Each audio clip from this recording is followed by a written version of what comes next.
So today on the bench what we have is a Neotec 2515C 25-inch standard res chassis, and this was sent to me because the HOT is blowing. Let's see here, there you go. This HOT is blowing upon power up, tick tick tick tick tick tick tick. So if it's just sitting there ticking, it's usually a sign of the HOT being bad. The owner of this thought that it was a completely dead chassis, so he replaced, let's look here, the switch mode power supply chip, this guy right here. If this chip is dead, the chassis will be completely 100% non-operational. No ticking, no sound, no anything. But just after initial inspection here from taking it out of the box that it was shipped to me in, I noticed that this cap, C17, well, I'm sorry, it's C116. C116 is slightly bulging.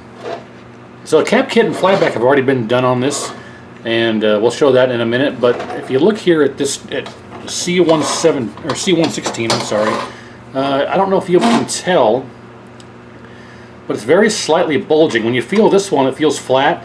This one has a bulge to it.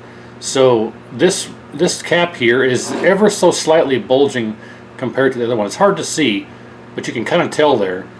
See how this one's kind of flat across here, and this one here is sticking up a bit.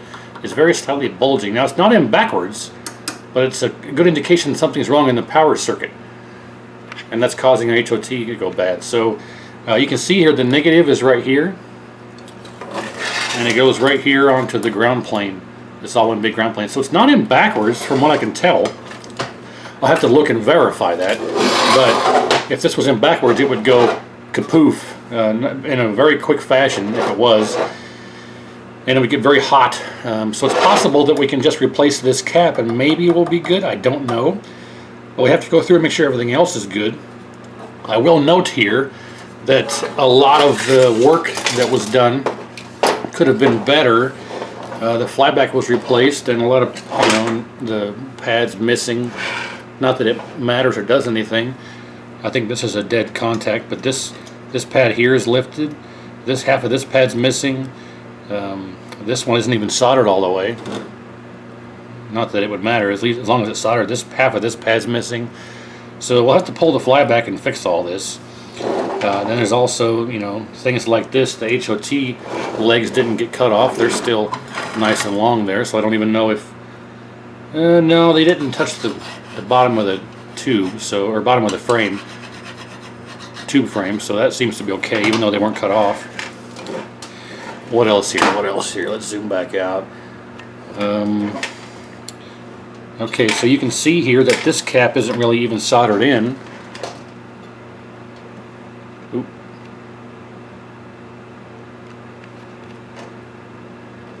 This cap right here, this leg right here is not really even soldered.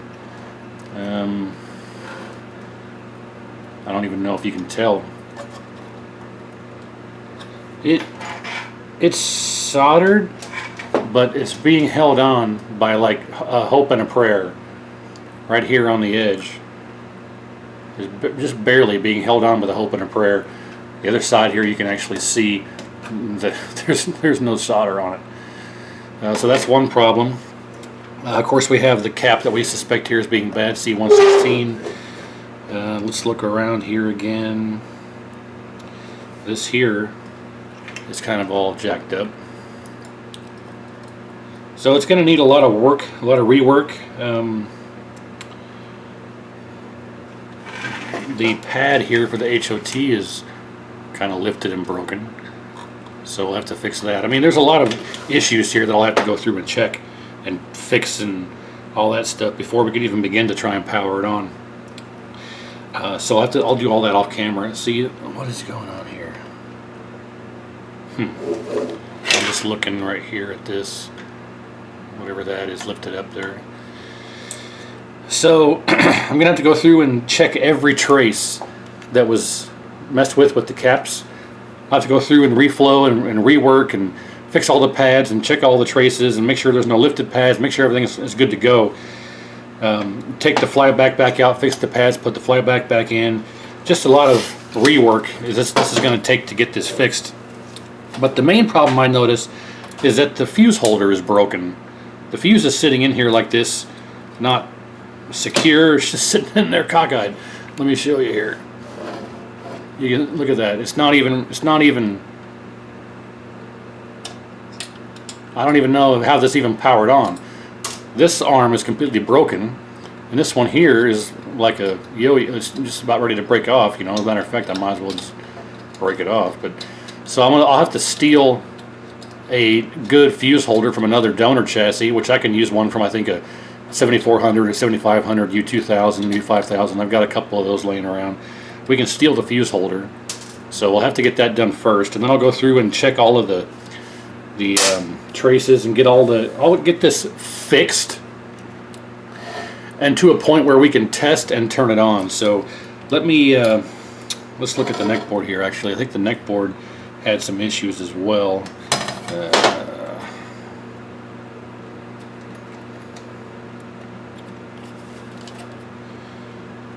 Yeah, see, I don't really know what's going on here. Obviously the traces are lifted, or the pad's gone right there, and this is lifted as well. So that's, I don't know. It's going to take some time to go through here and check all of this stuff.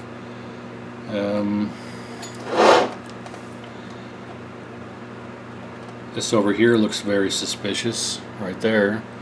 So I'll have that pad's missing and lift it off the trace, which I'm sure this would work, but I'll have to go through here. See, the solder on this is hanging on with a hope and a prayer. Again, is on this one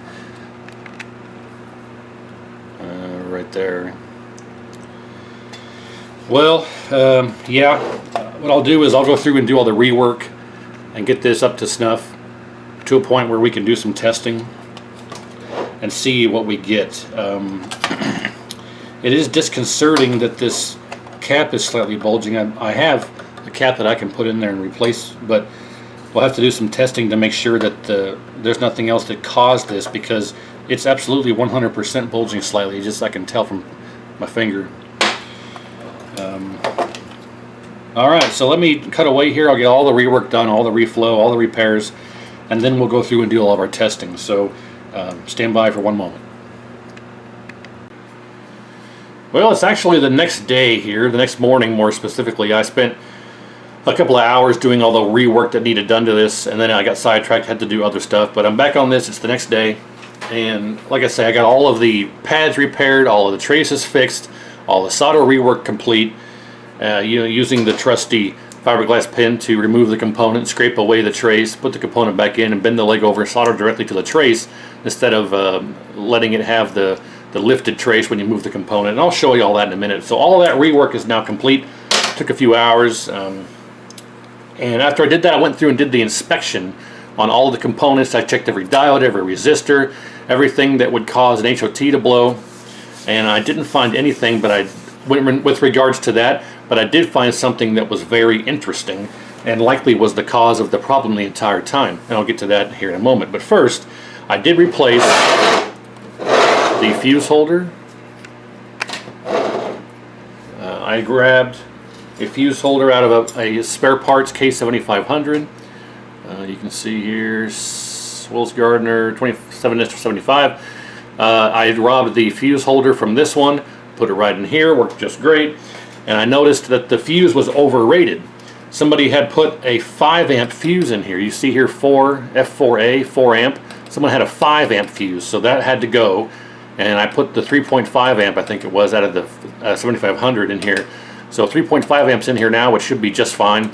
Never, ever, ever, ever, ever overrate your fuse. Because, you know, if something is taking 4.5 amps, it'll fry the component before the fuse goes. So you never, ever want to do that. So I got that completed. The second issue was the HOT was indeed shorted. Let's go out here. I've got a brand new one installed. You can see it right here. And we'll test this old one. And you can see if we go on diode checker here, and we go to this leg, dead short. We go to this leg, dead short. So the HOT was in fact shorted. The next issue was the capacitor at C1.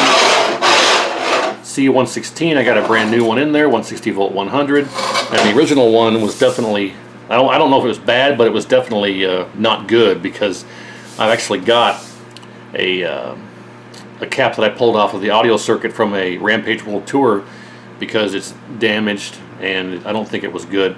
So if I take it and just set it down, it sits flat. Let me zoom in a bit, you can see. If I take this and just set it down and let go of it, it sits flat. But if I take the one out of the Neotec here and set it down, see how it wobbles around when I let go of it? If I take this one, do the same thing and set it down, it sits flat. This one I set down and it wobbles around. So it ever so slightly is bulging. So this was most likely a problem. So we had the overamped fuse, we had the bad capacitor, we had the bad HOT, and I went through and did all the reflow work and all of the repairs. And then I checked and did I checked all of the components. I verified every capacitor was incorrectly oriented. I verified every capacitor was the right rating. I verified all of the diodes and the power circuit and everything else and resistors. I spent a couple hours checking components, and I found nothing wrong except for one major issue. Somebody at some point, I don't know what originally caused the HOT to blow, but after replacing it, I don't know who did it, but somebody went through and just started turning pots. Wherever there was a pot, they turned it. And the B plus pot, which is R112 right here, let's get my pointers here, R112, this guy right there, that's the B plus adjustment pot, and it was cranked completely down. Where's my screwdriver? It was, if you look at it, orient it this way, the pot was like this. Doot. Someone had this pot 100% turned down all the way, completely off. And I just happened to notice that because when you look at the rest of them, they were slightly this way or that way or whatever. But this one, I glanced at it, I'm like, wait a minute, that's completely all the way down. So I take it and I turn it halfway. You can see here the edge of the pot. That's right in the middle. So you can look at this and visually see that the pot is all the way down. Just looking at it like that, I knew it was all the way down. And I thought, that's not how it's supposed to be. Because I was inspecting, they took out the original switch mode power supply chip and put it in a holder or a socket, and inspecting these resistors and this ceramic resistor and these diodes, I happened to catch with my eyes, like, oh wait a minute, that is all the way down. So I took this and turned it halfway, and we'll just begin with it in halfway, at the halfway point, because it should be 125 volts when we read the B plus. And to read the B plus on this chassis, you see this resistor here has a little label that says DC. Well, this one says DC also. But to read your B plus, you actually attach a lead or put your meter right here on this leg of this resistor. And that's a positive lead here, negative lead on your frame, and you adjust your B plus on this pot, and you want to adjust it to 125 volts. So we'll set it in the middle to see where we're at, just to see if we get life, and if we do, then we'll adjust it properly afterward. But I didn't find any bad components. I didn't find any open resistors or out of tolerance resistors. I didn't find any shorted diodes. I didn't find any capacitors in backwards. I didn't find anything that was out of the ordinary. No shorted component. I found nothing wrong, using the meter. And I went through and tested everything that you could possibly test. I tested the ceramic resistors. I tested the poly caps to make sure the poly caps weren't shorted. And I couldn't find anything wrong. So let's show off some of this repair work here. Before, you saw that there was a giant leg that went from here all the way up to this resistor leg. So I reflowed the resistor legs for the RGB, this one, this one, this one, this one, and this one, this one. So I just used the fiberglass pin to scrape away the trace and solder the leg right to the trace, and then just bend this over and solder this a bit better, because I think this was only being held down by a hope and a prayer. And then I went through and fixed things like this over here, had the same type of issue, just scrape away the trace with the fiberglass pin and solder right to the trace. This pad was lifted here for this capacitor, so I just put the solder blob there to make a jumper. So everything on the neck board should be good now. The main chassis here, let's flip it over. And I had to rework the flyback area here. and you can see that there's still a lot of pads missing, but for the ones that were missing, I just added solder here. So like for this here, we could actually go right to the trace here. It's actually got a solder pad here in the trace in the middle, so we got that taken care of. For this one here, I just scraped the trace away with the fiberglass pen, soldered right to the trace. Same thing with this one. That actually looks kind of bad now that I look at it. Let's turn this back on. I must have overlooked that one. So this one here, you see I took the flyback completely out and scraped away the trace on both sides of this and took care of that. The rest of this really wasn't too bad, so let me add a bit more here to this. I mean, this will probably be okay, but I need to fix that up a bit. But you can see really what I did here to kind of correct this. This over here doesn't look good either. I'll take care of that, but you can see what I did to really kind of make this a bit better than it was. The rest of this stuff, I was able to go through and verify. I still need to go through and clean the flux up because I haven't.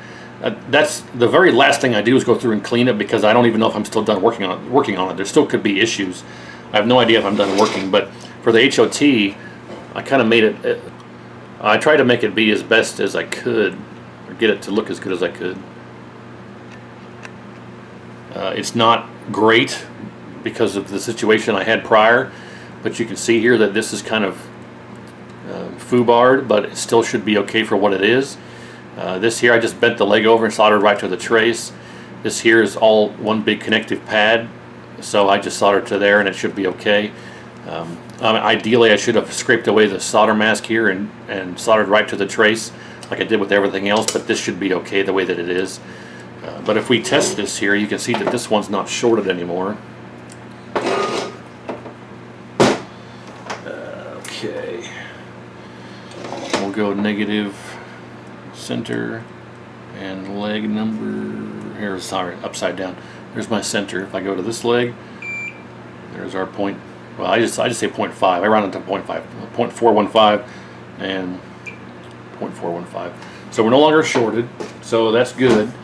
And of course, when I took the HOT out, I tested the pads to make sure the pads weren't shorted. So when if you have a shorted HOT, pull it out of circuit, make sure it still reads shorted. If it does, well, even if it doesn't, check to make sure that your pads aren't shorted. So with the HOT removed, you read the pads exactly as the way you would read them if the HOT was installed. So if the HOT was completely removed from the chassis here, and I went to the center pin and either one of the two outside, and I read a short with the HOT out, then there's something on the board that's shorted. If the HOT is removed and you don't read the short, or the short goes away when you pull the HOT out, it's likely everything else in the circuit's okay, if that makes sense. So was there anything else I wanted to show here that was kind of foobarred? It's like I say, it was last night. I don't really remember all that much. I'm getting old, so I think that's it. I went through and did all the reflow, and see, like this right here, I fixed things like this that needed rework. I did right here because this is off a capacitor here, C501. This leg of the capacitor, you could move the capacitor, and this leg would go up and down, up and down, up and down because the trace was lifted. So I just scraped away the mask with the fiberglass pin and soldered to it. So I did all the work like that needed done. Before we turn this over, let's fix those two flyback pads here.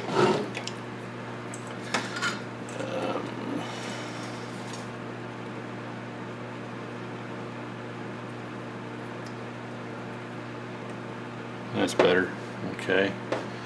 This one here. Just make it look a bit better. That's better. Okay, I'll buy that for $1.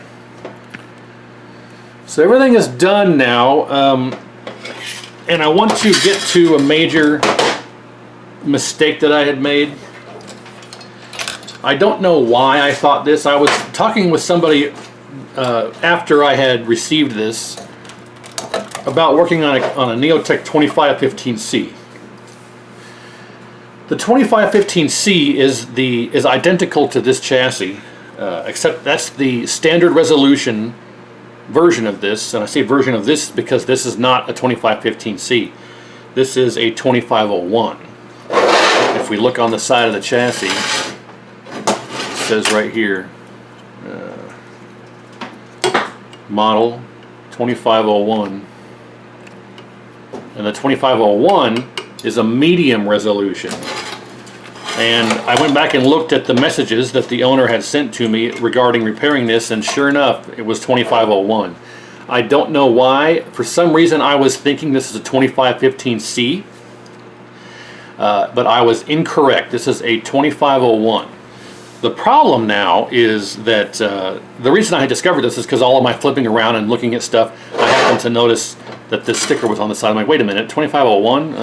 That's not a 2515C. So I have not turned this on yet to see really what's going on with it. But it turns out that this is a medium resolution 25-inch Neotec, and I don't have a tube. I don't have a medium resolution Neotec tube / yoke setup. The only 25-inch monitor I have that's medium resolution only is a Wells Gardner K7500. So we're going to do something that I've never heard of being done before. I'm going to try to use this on a K7500, the tube and the yoke. In theory, it should work. Nothing should burn up immediately. Nothing should die. Nothing should go bad. At least just to power it on to see if it turns on. That's all that I'm really after, is to see if it turns on. If it turns on, then we can kind of see if we have an image and see if maybe something is out of whack. But the whole purpose of this is not necessarily to get it looking and working beautifully and perfectly, because it's going to end up on a different tube. It's not going to stay on this tube I'm testing with. So for this test, we're going to just see if it even powers on. That's all we're worried about at this point, is to see if we fix the issue of it powering on. If it powers on, then it's likely either the reason the HOT went out is because this cap went out and it took the HOT out, because this is part of the power supply section. I don't know why the original HOT died. I don't know why this cap got taken out. I don't know the history. But the B+ pot being turned completely down may have been a varying factor. Obviously that B+ pot being turned all the way down wouldn't have happened until after someone tried to repair or did troubleshooting. So I don't think that was one of the original causes of whatever happened. But I didn't really find anything wrong other than the HOT being shorted, the B+ pot. It's still early. B+ pot being turned all the way down, and the bad cap. So just those three things, and of course the fuse holder, which wouldn't really have mattered. It wouldn't have powered on anyway. So I didn't find anything else wrong. It could have been a bad solder joint or something else that I had just fixed. I don't know. So let's grab the K7500 tube and yoke setup, and let's throw this on there and just cross our fingers and see what happens. So with everything being covered here and ready to go, let's do that, and we'll turn it on and see if we get it to power up. If we do, we'll get the B+ adjusted, see if we can get an image and try and get that adjusted, and if that works, hey, we'll call it successful. So hopefully this works. So stand by one moment and we'll see what happens. And just like that, we're hooked up, ready to go. I got anode, neck, yoke, ground, and video all hooked up. The 7500 tube has a different type of ground connection than the Neotec, so I had to run a jumper for the DAG ground, but no big deal there. I have the B+ connected right here with the meter, along with the ground, just because I don't want, if it does power up, I don't want to run it very long with B+ being set incorrectly. So if it does power on, we can quickly adjust that. Test pattern generator is set to medium resolution and is on, ready to go. I have not turned this on yet, so we'll all share in the knowledge of will it work? This is definitely 7500, K7500, 25-inch. All original yoke, everything's the 7500, so join in the knowledge with me, if you will, on if this will work. I think it will, because the 2515C, the standard res, is completely, totally compatible with the K7000 standard res, so I don't see why the medium resolution wouldn't be compatible with the medium resolution 7500. So join in the knowledge with me, will you? And let's find out if A, this even turns on.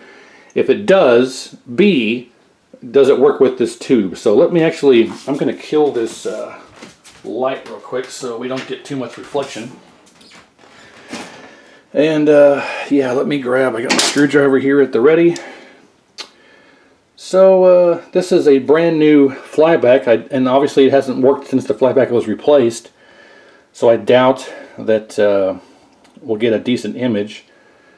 But who knows, maybe they turned it up. I haven't messed with it. So let's see if it even gives me an image, if it even turns on, what the B+ is set to. So cross our fingers here. 1, 2, 123. Well, hot damn, it powered right on. Oh shit. 144. That is very not good. Let's turn this. I don't know which way to turn this. It's going to be hard to do here. Let's try. Well, that's all the way down, so let's try here. Turn it back on. 120. Well, that's odd. It starts out okay. Why does it go up to 120 and then something clicks and it goes into... It's running. I can hear it running. Why does it start out 120 and goes to 144?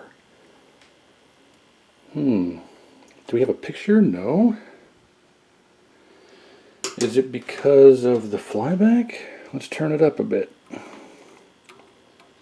It's running. I can hear it. Flyback is all the way up. What the hell? It's odd. Let's put the flyback roughly right there. Is it a brightness contrast thing? Something's not right because it jumps up to 150 volts. No, brightness and contrast are up. I don't think it likes this yoke because it fires up at 120. Let's turn this back up. Sorry. Let's turn this back up to halfway. See, what's interesting is it starts out at 120 something. 123 to 120. Oh, look. Look at that. Interesting. Let's go back to 125.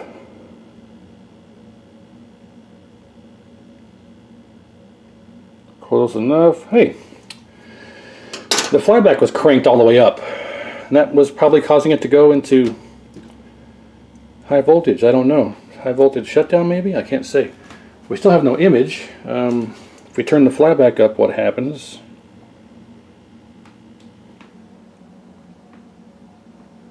We have something. Turn it back down.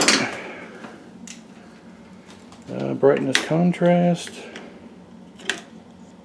Yeah, I don't think it likes this setup. If I turn this off, see, I don't even get... Oh, see, it just shot back up again. I don't think it likes this setup. I don't want to run it very long on this. Let's turn that back down. Turn this off. Well, I don't think this is going to work, guys. I'll have to figure out something else. You know, I could probably plug this into a standard res yoke, but I don't want to damage a standard res setup. So we're on medium res. Let's turn it on and see what happens. Actually, let me turn this back down. Okay, it's back down. We'll go right to about there. Let's see if we get our 125 again. Yes, we do. Okay. So it's operating. It powered on. We got good stable voltage, B+, right at 125. But we don't have an image. If I turn it up slightly, we do, or we did. Nope, nothing. Well, I don't know if it likes this setup, so let me turn this off. And I'll see if I can get maybe a standard res K7000 or something. So I know for a fact the standard res 2515C works with the K7000. So maybe there's something going on. You know, there's a bright yellow sticker here that says replace with 7500 only. So this was just an experiment. Obviously it doesn't work. So I don't know if it's an incompatibility issue or a chassis issue. So let's get a K7000 that I know works with this technology on the Neotec. We may just have a scrambled image because it's medium resolution, or we may not be able to have full geometry. I can't say, but obviously it doesn't work with the 7500, so that's a failed experiment. So let's get a 7000 and just see if it even powers up and gives me an image with a 7000. with it being medium versus standard. But let's just see what that happens. What happens with that, and if we can even get it to work in that aspect. So let's pause and get that set up and see what happens with that. Well, quick change of plans here. I went down and through my monitor stash and discovered that I actually had a U5000, and I realized that that would be a much better candidate because the U5000 is dual res, standard and medium. So the yoke will support standard or medium. So I think a U5000 will be a much better candidate for our testing as opposed to the 7500. The 7500 is actually very specific and very picky, and there's a big sticker on the chassis frame that says use with 7500 only. So I don't want to damage anything possibly, so I chose to use a U5000 because that's going to be a better candidate because it'll cover a wider range, and it should work with the 5000. I'm skeptical of the 7500, so I went ahead and grabbed the 5000. We're going to try that. Well, we're all hooked up, anode, neck, yoke, ground, and video. I had to use a jumper wire for the DAG ground because the connection on the neck board is different on the Neotec compared to the Wells Gardner stuff, so I had to use a jumper. So that's all hooked up. We got our video, power. Let's turn our test pattern generator on. We know for a fact that our B+ is set correctly. So in theory, this should power on again, but the question remains now is, will we get an image? If we do, let's see what we can do for it. Let me turn this off. All right. So here we go again. We'll see what happens. We'll turn on power, and yes, we get energization. Do we have a picture though, is the question.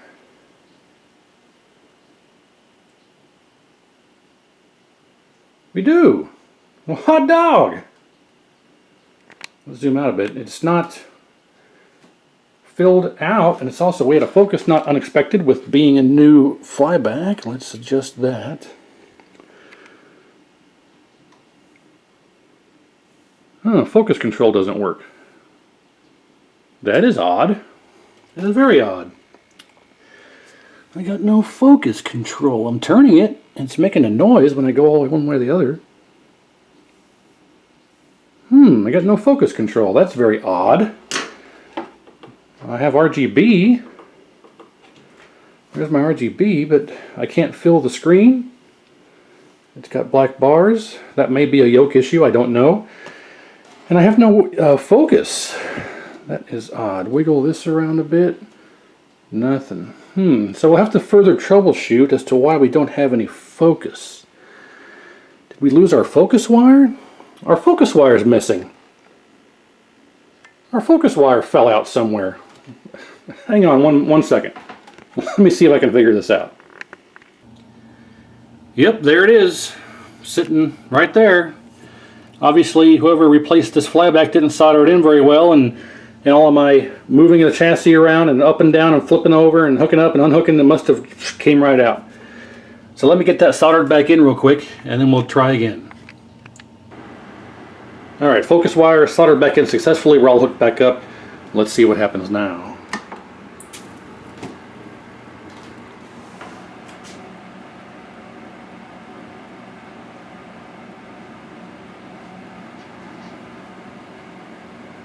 Come on, there we go. It's an old tired tube, it looks like. And now our red is gone. No, it's there. But good lord, that is low. It's coming around. That may be a tube thing. We have RGB, although red is very low. Let's see if I can, let's see, blue, green, red. Let's try and adjust our red. Well, it's there, but it's weak. I think it's probably a tube thing. But regardless, RGB. And now we have focus, it looks like. Let's try and go to, there's that. Let's do our focus again. If I can. There we go. How about now? Yay, there we go. Roughly there. Looks pretty good. Yep. Well, hot diggity and Shazam. Well, it's back to life. I don't know if it was the bad cap or the B+ being all the way down. We got RGB, it's operational, but it's, I can't, see there's no, on the 2701, width adjustment. See H size, there's nothing there. And it looks like the width coil is damaged. The ferrite core is in there. If we take the tool, I don't want to reach in there while it's powered on, but we can. If I was to, for instance, just put this in here. Never do this. Never ever do this. Okay, so now I can... Okay, now I'm turning it. It was all the way down. If I turn it here, get some perspective.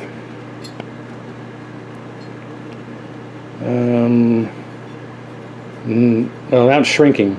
It's shrinking. If you can see, it's shrinking. Now if I go all the way the other way, it's expanding. It's expanding, but right there it bottoms out, and that's where it stops. So we've got an issue with width. I don't know if there's a secondary control. I haven't researched it, but with the fact that all these pots were tweaked, there's an H frequency pot, an H position pot, but I don't know if the 2501 has a secondary pot for width, because there has to be. Normally you don't adjust on the Neotec the width based off the coil. You adjust it based off of the pot on the remote board. It's not like a K7000. So I'll have to do some research here. Give me a moment to see if I can research if one of the pots on the board will adjust this, and then I'll come right back. So hang on 1 second. Well, I did some research, and it turns out that the horizontal width coil is the only way to adjust the width on the 2501. There's no width adjustment on the main chassis. There's no width adjustment on the remote board. It's all... There's a jumper for horizontal... I'm sorry, there's a jumper for size for narrow and wide. And if you look here, it's right... it's right there. I don't know if it'll focus on it. It's right there. There's a jumper for narrow and wide. The pin on this side is narrow, and the pin that's hooked up to is W for wide. So there's a jumper for narrow and wide, and I did verify that that works. And we did verify the image gets wider and narrower as we adjust the coil, so the width control works, but for some reason on this particular setup it doesn't go all the way. Now the problem I have is, being that this is not a dedicated yoke and tube and stuff for the 2501, I don't know if this is a chassis issue or if it's a tube issue or a yoke issue. So I'm not going to be able to fully test this completely, but it is now working. It does now operate. The image is crisp and clear. We have RGB. So, I mean, this is as far as I can take it. The convergence is good. That's just a tube issue, but we have good convergence. There's our checkerboard. So it's fixed and working, but I don't have any way to check to see if the width issue is a chassis issue or incompatibility with this setup. I don't know. So the bottom line is it's repaired. We had a bad cap, a bad HOT, and a bunch of bad solder joints. So, yep, back up and running, and I'll send this back to the owner. I'm sure he'll be happy. And stay tuned for more content. We'll see you on the next repair.